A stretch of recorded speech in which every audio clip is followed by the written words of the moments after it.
Welcome to the Love, Law, and Life Makeover podcast, a go-to for hope, faith, and joy in changing your life. I'm Neil Presley Cox, lawyer, speaker, and author of Hope Lines. I have an easy-to-find website, neilpresleycox.com. You can't miss it. And a nice welcome for my presenter and co-host, Kelsey Gibbs. All right. Welcome back to another episode of Love, Law, and Life Makeover, where we have Neil Cox, attorney at law, speaker, father, husband, coming up, going chapter by chapter through Hope Lines. We're going through the 18 stories of families in trouble. And today's is called Functional Dad's Growing Alcoholic Monster. Neil, do you want to give us like an overview of this chapter? This is a story about an alcoholic, and this is the alcoholic who holds down his job, who is a really good worker, makes decent money, does a good job at work, holds down his job, probably got a kid or two, and he drinks when he gets off work every day, and he drinks on the weekends, and over time that drinking just starts to get a little worse, and so he's gradually going downhill in life with his growing alcoholic problem. But he isn't one of these people that is going to go off the rails and start using hard drugs. He's not the guy that's going to pick up 2 DUIs in 4 days. He's the guy that might get a DUI and then struggle and be miserable, but manage not to drink for a few months. He's a functional alcoholic. And so I personally believe that alcoholism and drug addiction that's a downward elevator. And so depending upon your personality and the ferocity of your addiction and how good you are at maintaining the illusion of control, and of course what drug you use, it's either a gradual ride downward like the functional alcoholic, or it's a descent, and for some people, sadly now with the fentanyl epidemic, it's just falling over a cliff and to their death. This guy is a real gradual descent, but as we enter the story, his life's getting worse, and his wife is tired of the situation of him going to the bar after work, and his drinking is just worsening. And he's struggling, and his boss is finally getting wind of what he's doing because he's starting to drink earlier, even while at work. So I'm going to read the first paragraph because it really sort of sets the stage. Alex had started noticing the itch, the one in his brain, a nervous, slightly irritable itch, materializing with the coming of afternoon. It meant one thing: he needed a drink. You know, I watched my grandfather start getting shaky earlier and earlier in the afternoon. At first, he was drinking after he took care of business, whatever that might be, 5 o'clock, say. And it got earlier and earlier. And pretty soon he set his sights on noon, and he told himself he was not going to drink before noon, ever. And so he would start his beer at noon. And about 10:30 in the morning, he's shaking. He just can't wait till noon. It's getting worse and worse. He was a functioning alcoholic. He was able to hold down things and keep it under some wraps, but it just got worse and worse.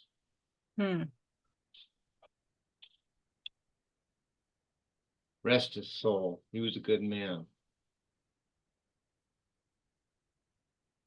Was he able to maintain that throughout his whole life? Shockingly enough, he was. He told me when I was a kid, and I basically worshiped the man. He came out of World War II, a captain in the United States Army, having been in North Africa and Italy. And he told me to come out a full colonel if it hadn't have been for his drinking bouts and some of the disrespect for authority that went with some of that stuff. But I thought coming out of World War II, a captain was pretty doggone cool. Even into his 60s and 70s, he was still drinking, although it was taking its toll by then, and his mind was starting to get a little addled. And finally, my uncle wound up taking his alcohol away from him and replacing beer with near beer. And by then, my grandfather was so mentally addled with dementia and whatnot, he didn't realize that he was no longer drinking beer. Really interesting, but So that is really interesting. So he had Alzheimer or dementia and didn't realize that he was switched, like he was still an alcoholic even with dementia. I personally believe once an alcoholic, always an alcoholic. I don't think science has yet come up with that miracle pill that makes you a non-alcoholic if you're an alcoholic. And I'm kind of curious because this is about alcoholism. What would you say is the line between an alcoholic and a non-alcoholic? Like, where does that line start? Great question. And I'm gonna paraphrase, not quote, but paraphrase from what's called the Big Book of Alcoholics Anonymous, which contains, I think, the best definition I've ever heard of what it means to be an alcoholic. But before I give the definition, I do want to say that I don't personally believe. Now, you can go to a recovery center, a treatment center, and an alcohol counselor who is certified by a state will write a report, an evaluation for you, and say whether they think you have an alcohol problem, how severe it is, and then set forth a regimen of treatment. And in a sense, you could say that that's a pronouncement of alcoholism. But I believe that the most important thing is whether a person defines himself or herself or themselves as an alcoholic. Because if some treatment center or a court tells you you're an alcoholic, if you yourself don't accept that you're an alcoholic, that's not necessarily going to mean very much. But if one accepts to their innermost core they are an alcoholic, that might be a life-changing thing. And so that's something I did, is accept my alcoholism, and I call myself an alcoholic. I don't think there's any doubt about it. Anybody who ever saw me drink would agree I'm an alcoholic.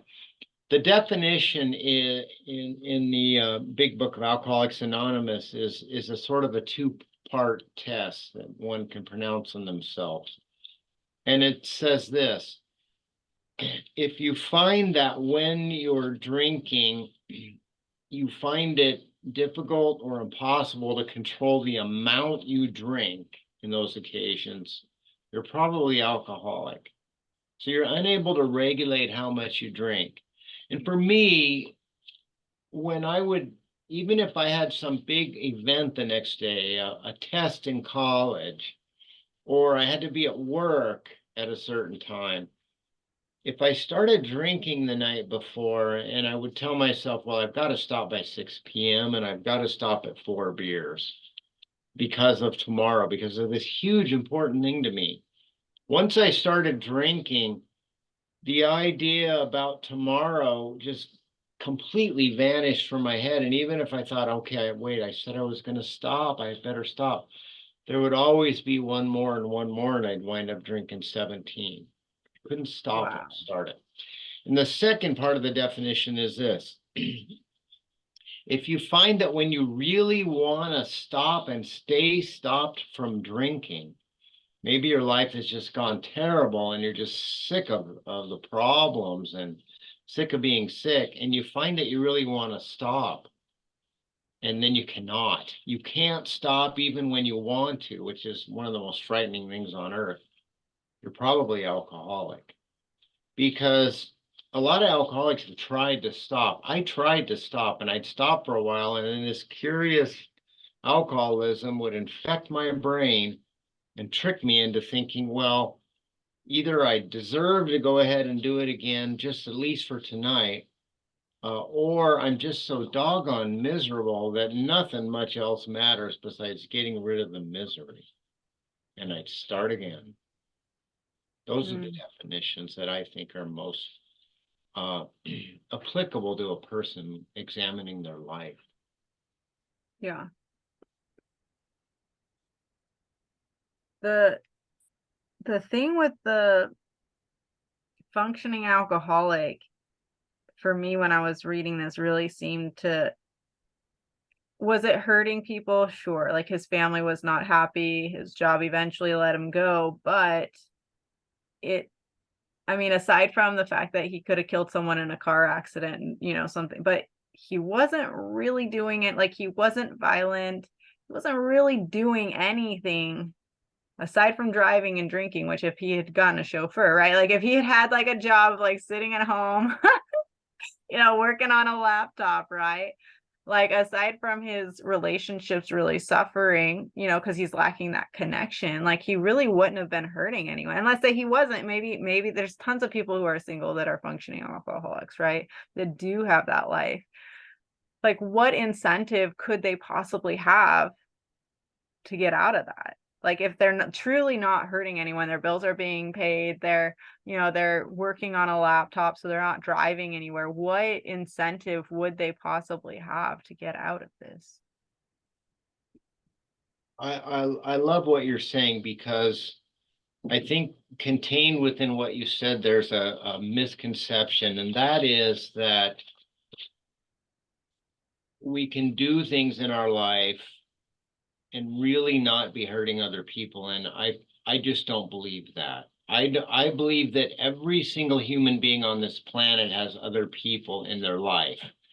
Now, they may be such a wretched person and not a good person, and they may not have people in their life that care about them anymore. But I think almost everybody, especially functioning alcoholics, I mean, they have people in their life that care about them. And so if they're an alcoholic, even if they are so-called functioning, if they're an alcoholic and they're drinking, then they're hurting themselves and others. There's no two ways about it. It's a myth that they're not hurting people, because every single thing we do has an effect in this world. And I've come to believe that I can do things that are helpful to people, or I can do things that are harmful. And a lot of those decisions and actions are small and, you know, guilty pleasures that aren't super big decisions. But we're kidding ourselves if we think we can live in our addictions, live in our alcoholism, and not hurt people that love us. We're going to hurt them. The second part of your what you were saying, though, is, well, what are the motivators? And I come back to the planting seeds in the hearts of people, which is, and just by saying that we have an effect on people with what we do, we have opportunities to help them. And it's not only about hurting them, but what about not using our opportunities to help them? When we're sitting in a bar getting slightly drunk, instead of being home with our children, we have missed opportunities to help. And we've also set examples that potentially hurt. Um, but by becoming aware of that, if somebody becomes aware and has a little moment of conscience, now they may not immediately get up and decide to stop drinking that instant, but those little glimmers of conscience, of realization that they may be harming their kids, their wife, their sister who keeps asking about how they're doing, their mom, their neighbor who likes them and wants them to be okay. If they get those little glimmers may later lead to something bigger. Yeah. I think it ends up compounding either with the good or the bad, right? So you end up like either making the small decisions that eventually destroy your life, or you make the good ones that compound to, creating a purposeful, meaningful life. I've been in recovery for almost 20 years now.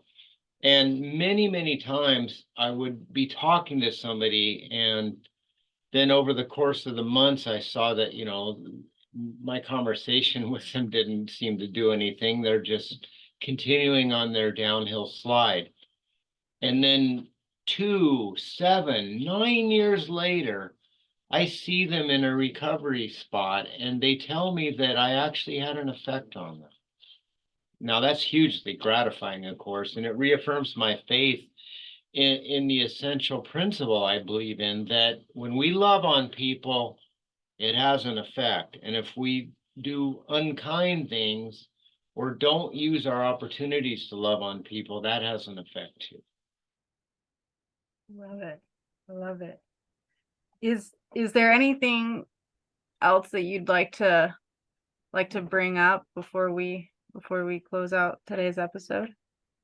Yeah, and that is this, is if you've got a family, our kids don't wait for us to get our act together. I mean, they're growing and changing constantly. And when they're in their formative years, thinking that I can just continue on this way, I just got to keep it under wraps.